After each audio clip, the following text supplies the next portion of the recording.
Assalamualaikum warahmatullahi wabarakatuh.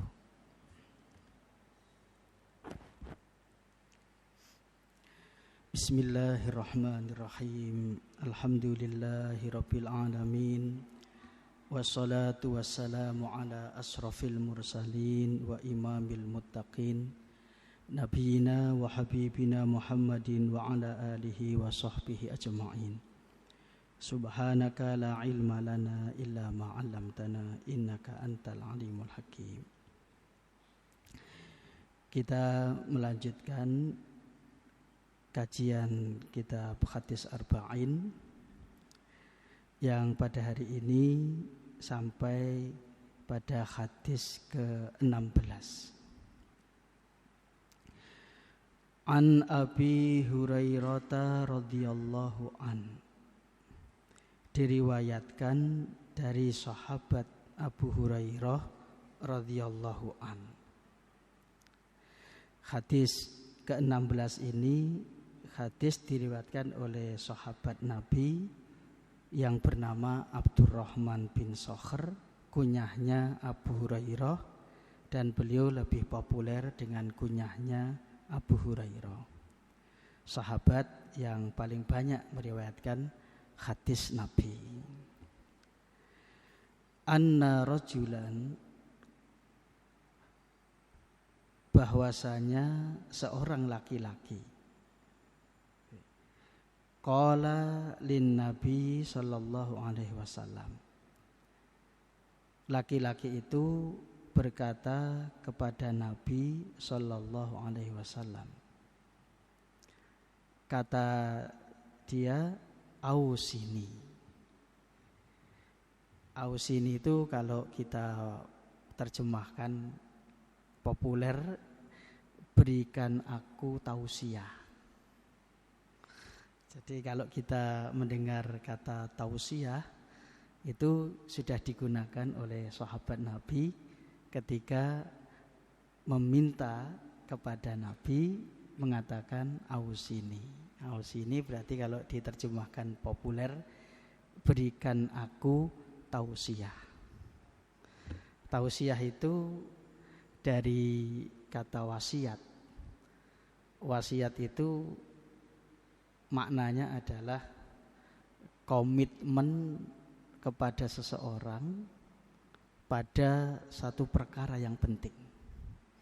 Jadi wasiat itu komitmen pada seseorang dalam perkara yang penting. Di dalam Al-Quran, ketika Allah memerintahkan dengan suatu perintah yang penting, dan perintah itu jadi harus ada komitmen untuk melaksanakannya, maka lafaz yang digunakan adalah wasiat. Misalnya di suratul Ahzab, yaitu wa wassaynal insana biwalidayhi ihsanan. Wa wassaynal insana biwalidayhi ihsanan. Dan kami wasiatkan. Maknanya adalah kami perintahkan. Tapi ini perintah ini diminta komitmennya untuk melaksanakan dan sangat penting, maka digunakan lafaz wasiat kepada manusia, bil walidaini ihsanan, berbakti kepada kedua orang tuanya. Ini berarti kalau sahabat ini meminta tausiah kepada Rasul, berarti dia akan komitmen untuk melaksanakan pesan Rasul tadi. Terus qala, lalu Nabi berkata, berarti Nabi ini bertausiah, la taghdab, la taghdab. Kalau diterjemahkan bahasa Indonesia, janganlah kamu marah.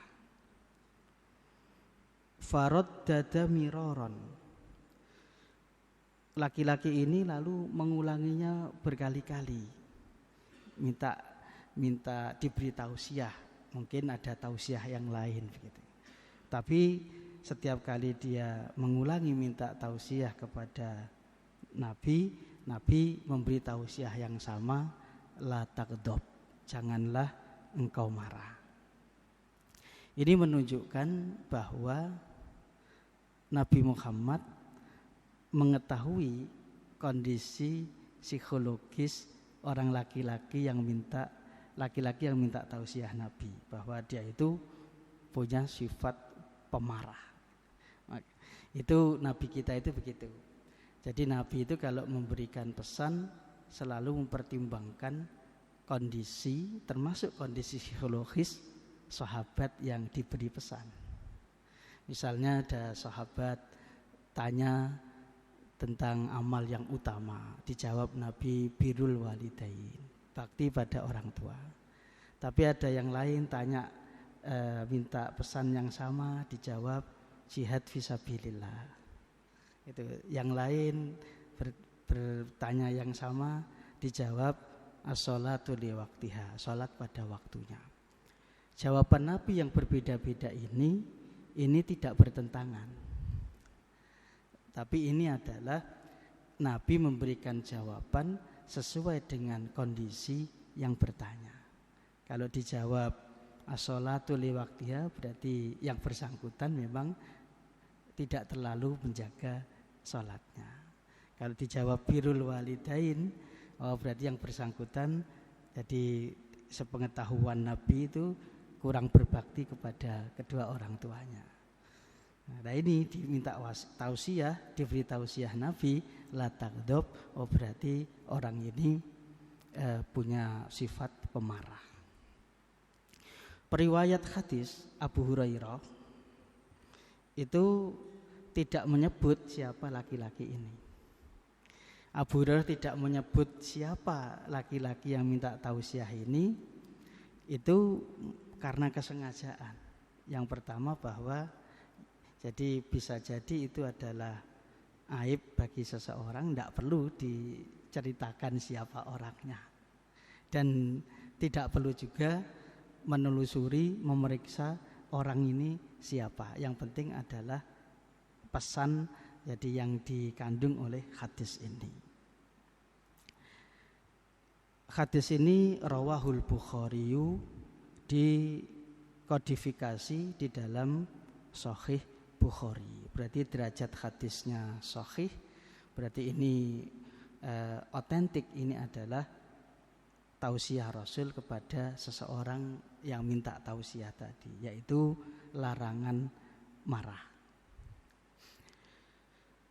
Kita coba pahami apa yang dimaksud oleh Nabi dengan mengatakan jangan marah.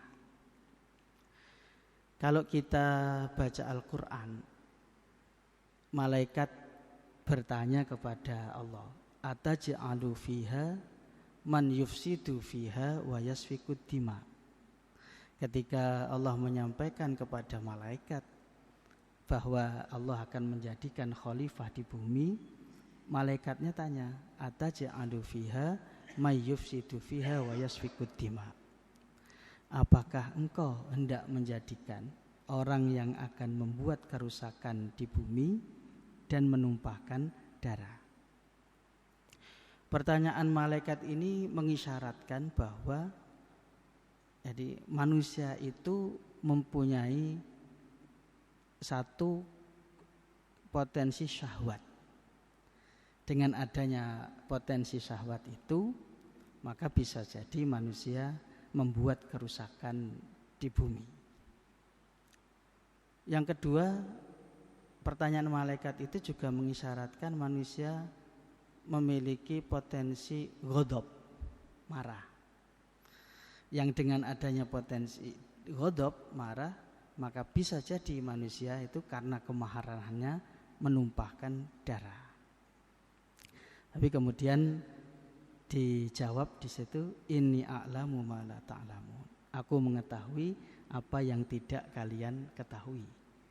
Itu menunjukkan bahwa malaikat hanya tahu kalau manusia hanya punya dua potensi saja, yaitu syahwat dan ghadab.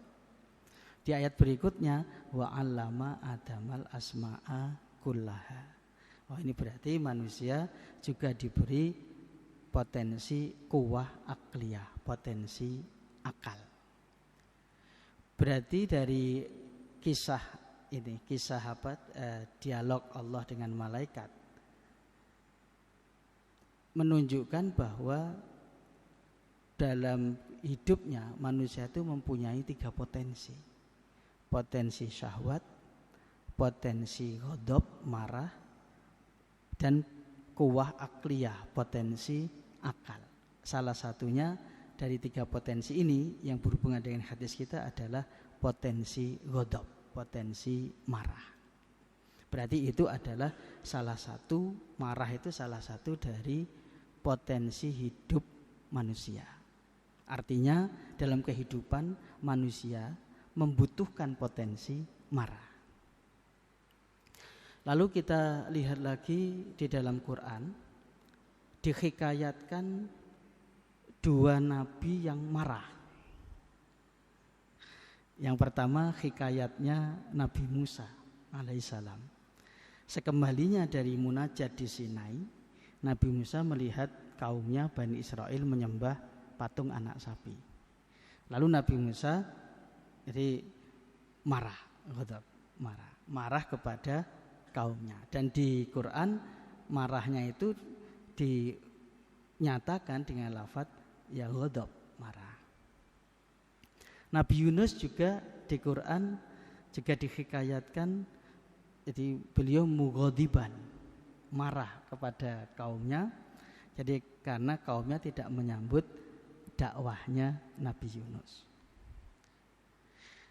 Jadi dari 2 ini bahwa ghadab adalah salah satu potensi hidup dan ada 2 nabi yang dikisahkan marah ghadab, maka berarti lalu apa maknanya Nabi melarang marah?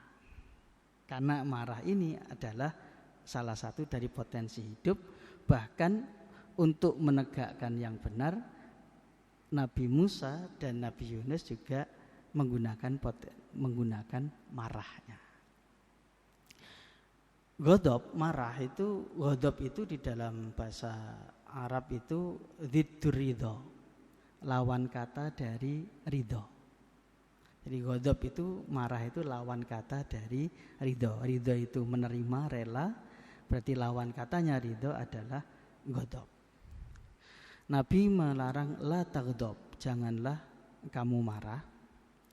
Kalau kita lihat bandingannya dengan hadis Nabi yang lain, kita bisa melihat ketika Nabi menyampaikan la yaqdiyanna hakamun bainasnaini wa huwa ghadban. Wa fi riwayatin, dalam riwayat yang lain la yaqdil qadhi wa huwa ghadban. Maknanya jadi janganlah seorang hakim yang sedang, jadi seorang hakim itu memutuskan dalam keadaan marah. Itu ada hadis layak dil hakim wa huwa ghadban. Riwayat yang lain layak dia hakamun bainasnaini wa huwa ghadban. Janganlah hakim memutuskan dalam keadaan marah. Berarti kalau dibandingkan dengan hadis ini, larangan Nabi la taghdab itu maknanya bukan larangan marah, karena marah itu adalah tabiat manusia, bahkan itu adalah salah satu dari potensi hidup. Makanya hadis ini maknanya ada 2. Yang pertama Nabi mengatakan la taghdab, itu makna yang pertama adalah jangan melakukan hal-hal yang bisa menimbulkan marah. Jadi makna yang pertama la taghdab, jangan melakukan hal-hal yang bisa menimbulkan amarah. Itu berarti lakukanlah hal-hal yang berpotensi tidak memunculkan amarah. Makna yang kedua dari hadis kita ini adalah berarti janganlah memperturutkan marah. maknanya jangan melakukan perbuatan yang didorong oleh marah. Jadi makna yang kedua ini yang berkaitan dengan perbuatan hukum nantinya. Jadi jangan melakukan perbuatan yang didorong oleh marah. Perbuatan yang dilakukan karena dorongan marah, selama marah itu tidak menghilangkan kesadaran manusia, maka manusianya masih terkena taklif. Tidak, jadi artinya perbuatan hukum yang dia lakukan tetap dianggap dan tetap berlaku. Contoh kasus adalah suami mentalak istrinya. Ketika suami mengikrarkan talak kepada istrinya, maka tentu dia dalam keadaan ghadab, dalam keadaan marah. Marah ghadab yang lawan kata dari ridho. Karena ya tidak ada orang mentalak istrinya dalam keadaan ridho, mesti dalam keadaan marah. Nah itu. Nah berarti ketika suami mentalak istrinya dalam keadaan ghadab, maka talaknya tetap jatuh. Artinya marah tadi tidak menghalangi dari jatuhnya talak. Yang kedua misalnya, yang terjadi pada Sayyidina Abu Bakar As-Siddiq. Sayyidina Abu Bakar As-Siddiq itu punya misanan namanya Mistah, anaknya kholahnya, berarti anak kholah, misana anaknya bibinya, berarti misanan namanya Mistah. Mistah ini ekonominya sulit, miskin, dan dia hanya bisa hidup dengan bantuan ekonomi dari Sayyidina Abu Bakar As-Siddiq. Ketika terjadi peristiwa haditsul ifki, rumor terhadap Sayyidah Aisyah radhiyallahu anha, Mistah ini ikut menyebarkan rumor itu. Lalu Sayyidina Abu Bakar marah dan bersumpah demi Allah akan menyetop bantuan ekonomi kepada Mistah. Nah, terus turunlah surat yang di An-Nur itu ya, di Mas Hasbi ya.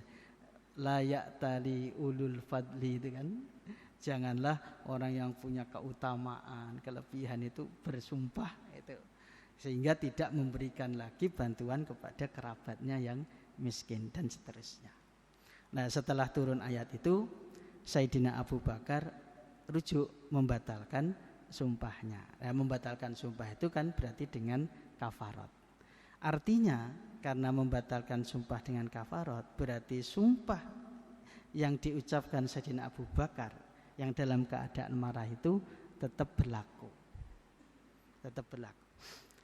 Ini berarti menunjukkan bahwa ghadab, marah itu selama bukan marah yang sampai menghilangkan kesadaran berpikir manusia, maka ini kalau dalam perbuatan hukum itu tetap berlaku. Kalau mentalak ya jatuh talaknya, kalau sumpah ya sumpahnya jadi. Kalau hakim memutuskan, jadi memutuskan, nah ini juga putusannya jadi. Makanya Nabi mengatakan kepada hakim, Nabi mengatakan kepada hakim, la yaqdiyanna hakamun bainasnaini wa huwa ghadban. Janganlah jadi hakim itu memutuskan dalam keadaan marah, karena itu akan menimbulkan mafsadat, kerugian. Nah, dari situ berarti hadis Nabi ini la taqdhab itu maknanya adalah bukan jangan marah, tetapi jangan melakukan sesuatu atas dorongan amarah, karena kalau itu perbuatan hukum syara maka itu berlaku dan nanti akan merugikan diri sendiri dan orang lain. Kiranya itulah maksud Imam Nawawi memasukkan hadis la taghdab ini ke dalam kitab Arba'in An-Nawawiyah. Karena sebagaimana pengantar beliau, muqaddimahnya Imam Nawawi, 40 hadis yang dipilih oleh Imam Nawawi dalam Arba'in ini adalah hadis-hadis yang bermuatan usuluddin, pokok-pokok agama. Jadi bukan hadis adab, tata krama, tapi ini hadis pokok-pokok agama. Lalu mungkin kiranya hadis yang biasanya disampaikan dalam konteks adab ini dimasukkan di Arba'in itu karena ada hukum-hukum syara' yang berkaitan dengan marah, ghadab. Itu ya, seperti tadi talak dalam keadaan marah, sumpah dalam keadaan marah, terus kemudian hakim memutuskan dalam keadaan marah, bahkan ada juga murtad dalam keadaan marah. Jadi seperti misalnya ada seorang orang tua memarahi anaknya, terus kemudian orang tuanya jadi mengatakan, apa kamu sudah mau murtad karena anaknya ikut marah? Kemudian dia mengatakan, ya jadilah. Itu di sana. Maka berarti pesan Nabi di hadis ini la taghdab adalah jangan melakukan perbuatan-perbuatan yang didasarkan pada amarah. Berarti jangan memperturutkan amarah, jangan melakukan satu tindakan yang tindakan itu didasarkan pada amarah. Demikianlah hadis Nabi kita pada siang hari ini. Ada yang disampaikan? Nah, kalau tidak ada ya baiklah, mari kita tutup dengan berdoa. Semoga ngaji kita ini semakin mengukuhkan kita sebagai bagian dari pengikut Nabi Muhammad sallallahu alaihi wasallam. Allahumma amin. Hamdan syakirin, hamdan na'imin, hamdan katsiran liman yuafi ni'amahu wa yukafi'u mazidah. Ya Rabbana lakal hamdu li jalali wajhika wa 'azimi sultanik. Allahumma salli wa sallim wa barik ala nabi rahmah, nabiyina wa habibina Muhammadin wa ala alihi wa sahbihi ajma'in. Walhamdulillahi rabbil alamin. Allahumma ighfir li ummati sayyidina Muhammad. Allahumma arham ummata sayyidina Muhammad. Allahumma astur ummata sayyidina Muhammad. Allahumma jabur ummata sayyidina Muhammad. Allahumma arinal haqqa haqqan warzuqna tiba'ah wa arinal batila batilan warzuqna jinabah. Allahumma rabbana la tuzigh qulubana ba'da idh hadaitana wa hab lana min ladunka rahmah innaka antal wahhab. Allahumma rabbana atina fid dunya hasanah wa fil akhirati hasanah wa qina adzabannar. Subhana rabbina rabbil izzati amma yasifun wa salamun alal mursalin walhamdulillahi rabbil alamin. Subhanakallahumma bihamdik asyhadu an la ilaha illa anta astaghfiruka wa atubu ilaik. Wabillahi taufiq wal hidayah wa ridha wal inayah. Assalamualaikum warahmatullahi wabarakatuh.